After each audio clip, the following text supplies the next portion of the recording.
Hola, hola.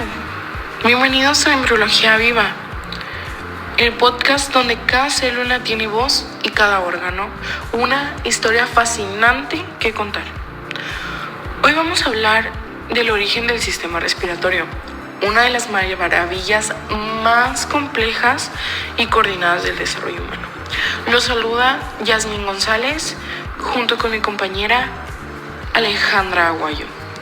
El día de hoy hablaremos un poco sobre el sistema respiratorio. Así que si estás estudiando medicina, enfermería, biología o simplemente te intriga cómo pasamos de unas cuantas células a respirar por nosotros mismos, quédate, porque este episodio es para ti. Todo comienza más o menos en la 4ª semana de gestación. El embrión apenas tiene como unos 4 milímetros de largo, pero ya empieza a formar estructuras que en unas semanas serán indispensables para la vida. Una de estas es el divertículo respiratorio, también llamado yema pulmonar. Esta estructura brota como una evaginación o una especie de voltamiento, también lo podemos conocer así, que sale desde la pared ventral del intestino anterior. El desarrollo de la yema pulmonar no es un proceso al azar, sino que está marcado por acción de una molécula llamada ácido retinoico, también conocido como AR. Este compuesto deriva de la vitamina A. Se produce en el mesénquima que rodea el intestino anterior y tiene un papel fundamental en la activación de ciertos genes clave.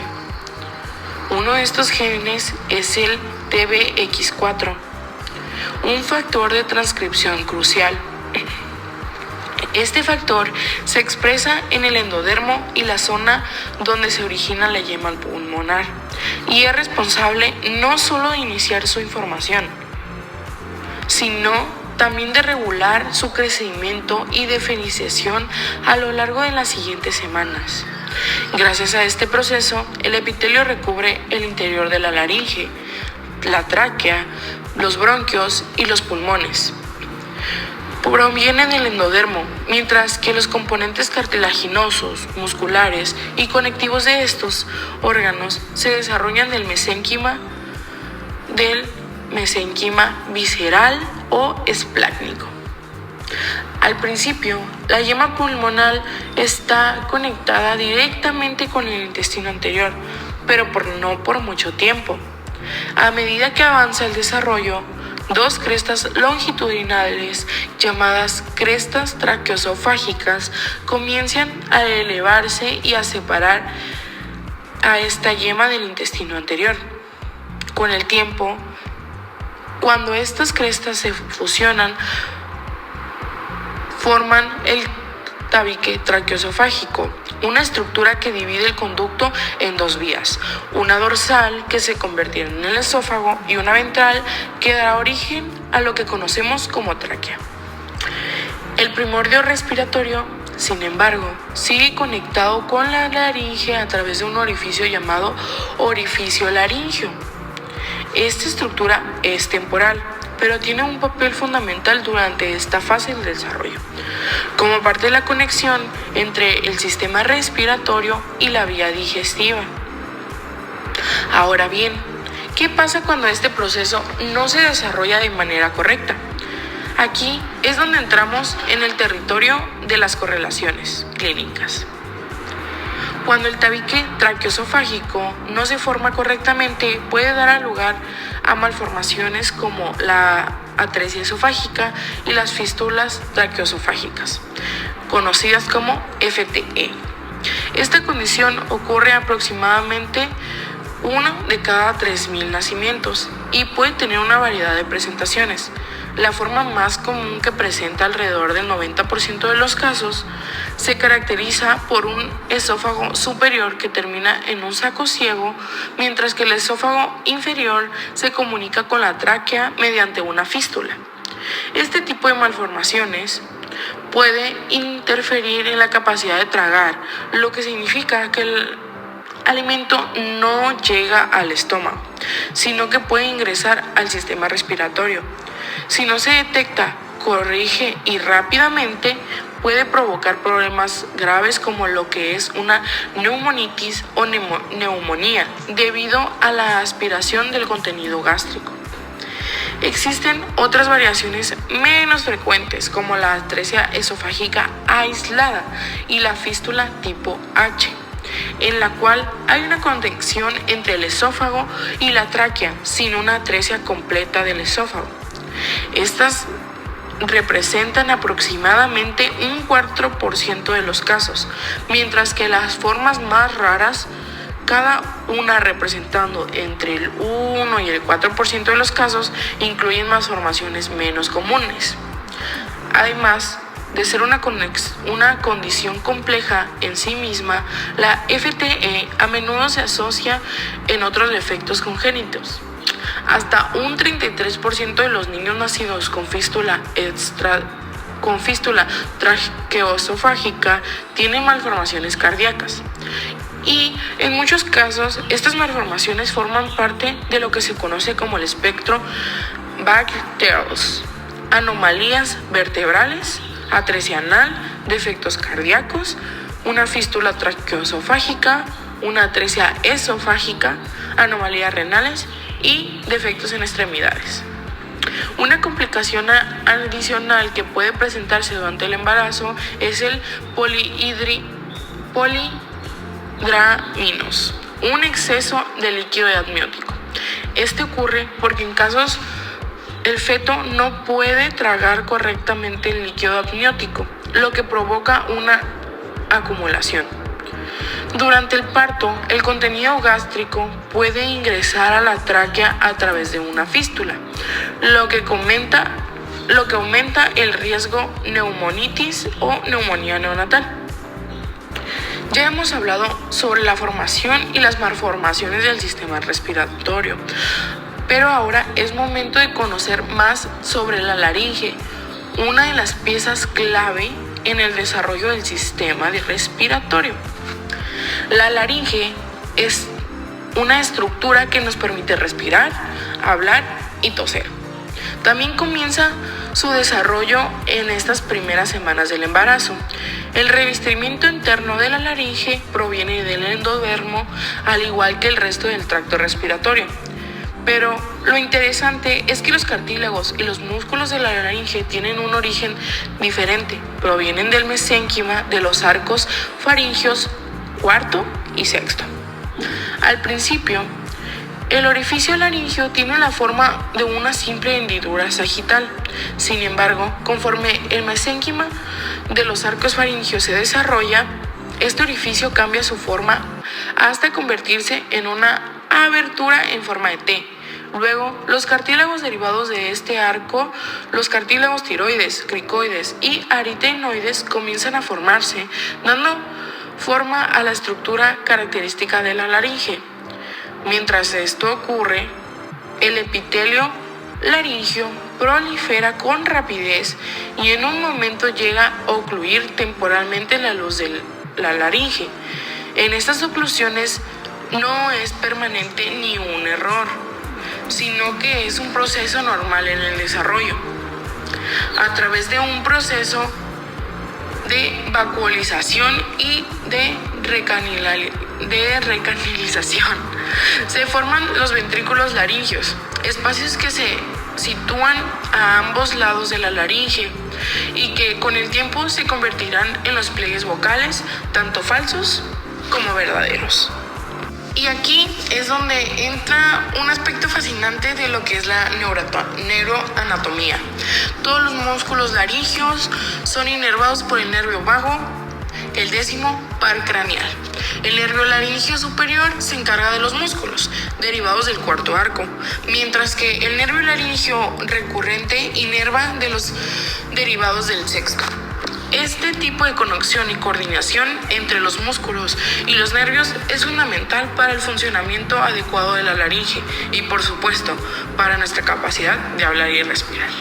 Ahora bien, mi compañera Alejandra Aguayo les dará una breve introducción a lo que es la tráquea, los bronquios y los pulmones. También Así nos hablará sobre la maduración de los pulmones. Muchas gracias por tu introducción, Yasmín. Como continuación, hablaremos ahora sobre la tráquea, los bronquios y pulmones. El desarrollo de la tráquea, los bronquios y los pulmones comienza con la separación de la yema pulmonar del intestino anterior, la cual forma la tráquea y los bronquios primarios. En la quinta semana de gestación, las yemas bronquiales primarias se expanden formando los bronquios primarios derecho e izquierdo. Esto a su vez origina los bronquios secundarios, creando los lóbulos pulmonares.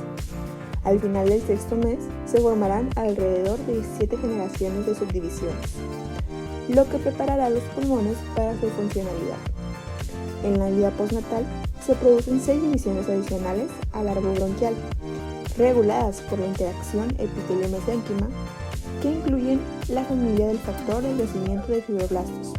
Durante este proceso, los pulmones adquieren su posición final y los bronquios segmentarios del pulmón derecho se dividen en 10 segmentos, mientras que el izquierdo se dividirá en 8.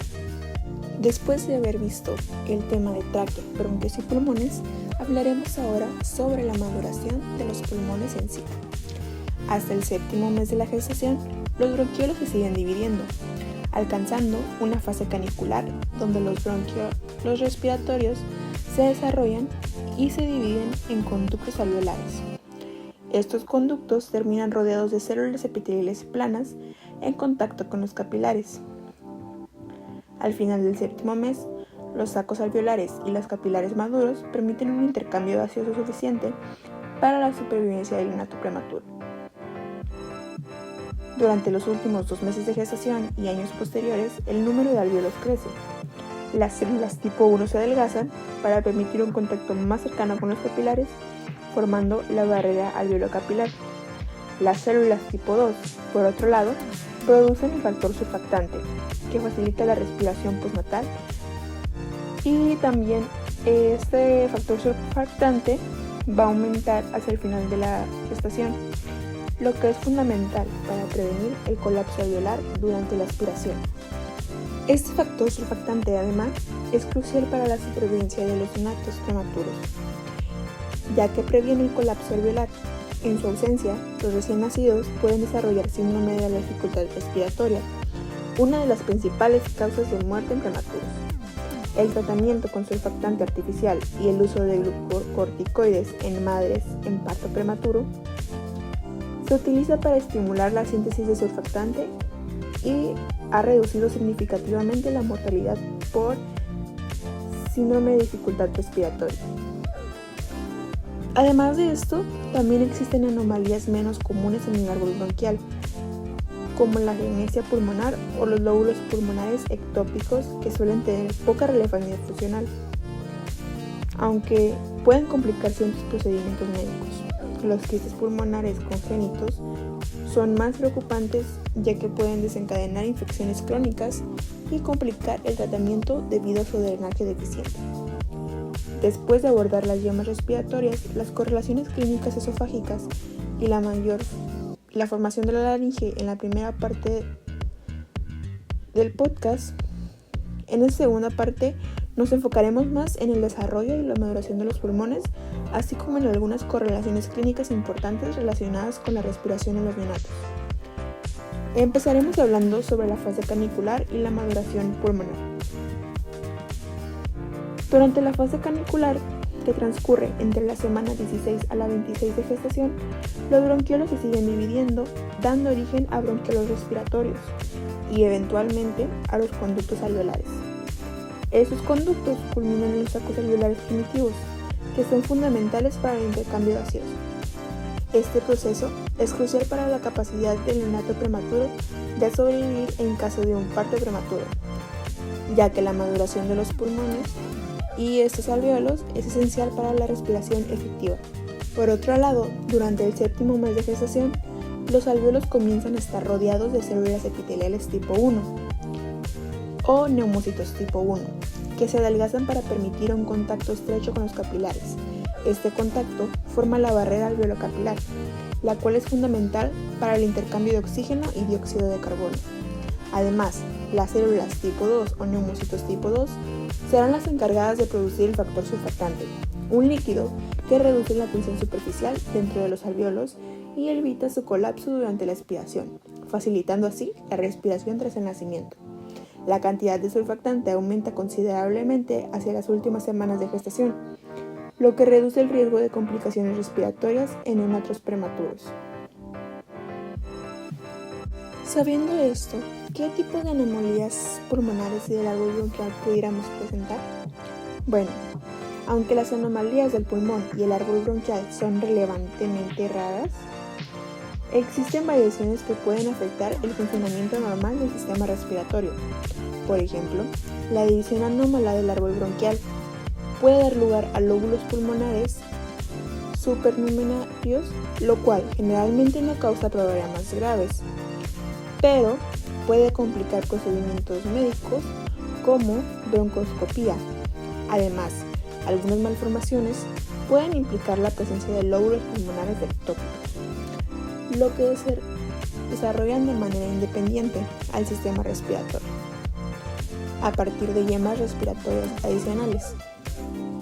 De mayor relevancia clínica son los quistes pulmonares congénitos, que surgen de la dilatación de bronquios terminales o bronquios de mayor tamaño. Estos quistes pueden ser pequeños y múltiples, lo que da lugar a un patrón radiológico característico del panal. Sin embargo, algunos quistes pueden ser grandes y únicos. El principal riesgo asociado con estos quistes es su drenaje deficiente, lo que podría provocar infecciones pulmonares crónicas, complicando aún más la salud respiratoria del paciente. Hablando ahora de los tratamientos y cuidados postnatales, es importante resaltar que el desarrollo pulmonar en neonatos y bebés prematuros continúa después del nacimiento. Aunque al nacer los pulmones ya tienen algunas estructuras alveolares, el crecimiento y maduración pulmonar continúa durante los primeros años de vida. El aumento de números de alvéolos es un proceso clave para el desarrollo de una función respiratoria normal, lo que subraya la importancia de la atención médica inmediata y el manejo adecuado de las condiciones respiratorias en neonatos. En esta segunda parte del podcast, hemos explicado la maduración de los pulmones en el feto, la importancia del factor surfactante para una respiración eficaz y las complicaciones que pueden surgir cuando la producción de surfactante es insuficiente, como el síndrome de dificultad respiratoria, aunque también hemos abordado algunas anomalías respiratorias raras, y además cómo estas pueden impactar la salud pulmonar de un niño. El desarrollo pulmonar continúa tras el nacimiento y el tratamiento médico temprano puede hacer una gran diferencia en la diferencia de salud entre los neonatos. Gracias por habernos acompañado una vez más en nuestros podcasts de embriología. El día de hoy vimos el desarrollo pulmonar y sus diferentes estructuras del sistema respiratorio. Es impresionante cada capítulo nuevo. Esperamos que te haya gustado y nos vemos en los próximos. Me despido, Alejandra Guayo Mendoza, y doy gracias a mi compañera Yasmin Urias por su colaboración. Hasta la próxima. No te olvides suscribirte y darle like al video. Adiós.